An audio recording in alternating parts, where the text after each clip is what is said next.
ഏവർക്കും സ്പോട്ട് ഓഫിലേക്ക് സ്വാഗതം. ഇന്ന് നമ്മൾ ഈ എപ്പിസോഡിൽ ചർച്ച ചെയ്യാൻ പോകുന്നത് ചെന്നൈ സൂപ്പർ കിങ്സ് ആരൊക്കെ നിലനിർത്തും എന്നുള്ളതാണ്. അപ്പോൾ തലയെ അവർ നിലനിർത്തോ, അവരെങ്ങനെയാണ് നിലനിർത്തുക എന്നുള്ളതൊക്കെ ആരാധകർ കാത്തിരിക്കുന്ന ഒരു ചോദ്യമാണ്. കാരണം ഈ ഒരു 2025 സീസണിൽ തല തുടരുമോ എന്നുള്ളതും സംശയത്തിന്റെ നിഴലാണ്.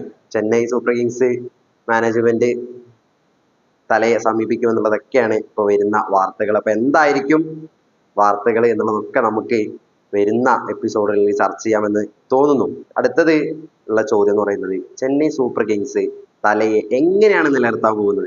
18 കോടി കൊടുത്തിട്ടാണോ, 14 കോടി കൊടുത്തിട്ടാണോ, അതോ അൺക്യാപ്ഡ് ആയിട്ടാണോ നിർത്താൻ പോകുന്നത് എന്നുള്ളതൊക്കെ നമുക്ക് ആരാധകർ ഉറ്റുനോക്കുന്ന ഒരു ചോദ്യമാണ്. അപ്പോ എനിക്ക് തോന്നിയിട്ടുള്ള മോസ്റ്റ്ലി പ്രോബബിൾ ആയിട്ട് റിട്ടേൺ ചെയ്യാൻ പറ്റുന്ന ആരൊക്കെയാണ് എന്നുള്ളതാണ് ഞാൻ ഈ വീഡിയോയിലൂടെ സംസാരിക്കാൻ പോകുന്നത്. ഒന്നാമത് 18 കോടിക്ക് നിലനിർത്താൻ പോകുന്നത് ഋതുരാജ് ഗെയ്ക്വാദിനെയും, രണ്ടാമത് ശിവൻ ദുബയെ 14 കോടിക്ക് നിലനിർത്തും. 11 കോടിക്ക് രവീന്ദ്ര ജഡേജയെ നിലനിർത്താനാണ് സാധ്യത.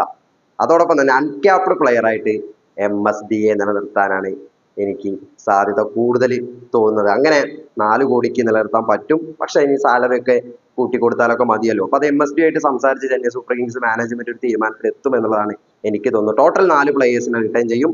ഇനി 2 RTM കാർഡ് ഉപയോഗിച്ചുകൊണ്ട് ചിലപ്പോ മതീഷ് പതിരാണനെയൊക്കെ സ്വന്തമാക്കാനുള്ള സാധ്യതകളൊക്കെ ഉണ്ട് എന്നുള്ളതാണ് ഞാൻ മനസ്സിലാക്കുന്നത്. അപ്പൊ എന്തായിരിക്കും ഓപ്ഷനിൽ ചെന്നൈ സൂപ്പർ കിങ്സിന് സംഭവിക്കുക എന്നുള്ളതൊക്കെ നമുക്ക് നോക്കിക്കാണാം. ഇനി ഒരുപാട് താരങ്ങളുണ്ട്. രച്ചിൻ രവീന്ദ്രനെ പോലെയുള്ള ഒരുപാട് താരങ്ങൾ ഇനിയും അവരുടെ പേഴ്സിൽ ഉണ്ട് കേട്ടോ. അപ്പോൾ അതൊക്കെ നമ്മൾ നോക്കി കാണാവുന്നതാണ്. അപ്പൊ ആരൊക്കെയാണ് നിലനിർത്തുക എന്നുള്ളതാണ് നിങ്ങൾ പ്രതീക്ഷിക്കുന്നത് കമന്റ് ബോക്സിൽ രേഖപ്പെടുത്തുക. അപ്പൊ പുതിയൊരു വീഡിയോ ആയിട്ട് വീണ്ടും കാണാം. അതുവരേക്കും